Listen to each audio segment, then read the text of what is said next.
ഈജാറൊക്കെ വരുന്നതാണ്. ഈജാർ വരും, Ejar system വരും. പിന്നെ ടർബോ വരുന്നുണ്ട്. പിന്നെ അതേപോലെ തന്നെ ഇതിൻ്റെ മൊത്തം അസംബ്ലി ആയിട്ടാണ് ഇഞ്ചിൻ ഉള്ളത്.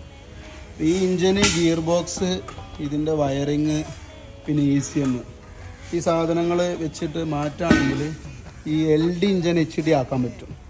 ഈ അതർ സ്റ്റേറ്റുകളിലൊക്കെ ഒരുപാട് ഇഞ്ചിനുകൾ ചെറിയ പൈസ കിട്ടും. ഈ LD ഇഞ്ചിന് 6 വീലിൽ തന്നെ LD വരുന്നുണ്ട്. നമ്മൾ 4 വീലിലാണ് അധികം LD ഇഞ്ചിൻ എല്ലാത്തിനും വരാം. 6 വീലിൽ അതർ സ്റ്റേറ്റിൽ ചെറിയ ലോഡ് എടുക്കാൻ വേണ്ടിയിട്ട് LD ഇഞ്ചിന് കൊടുക്കും.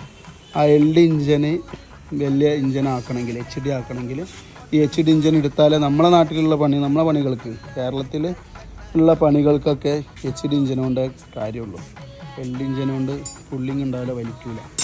പിന്നെ മെയിൻ്റനൻസും കുറയും, ഗിയർ ബോക്സൊക്കെ വലുതാവും, ക്ലച്ച് വലുതാവും. അപ്പോൾ ആ ഒരു വകുപ്പിലുള്ള HD ഇഞ്ചിനുകളാണിത്. അപ്പോൾ ഇതിൻ്റെ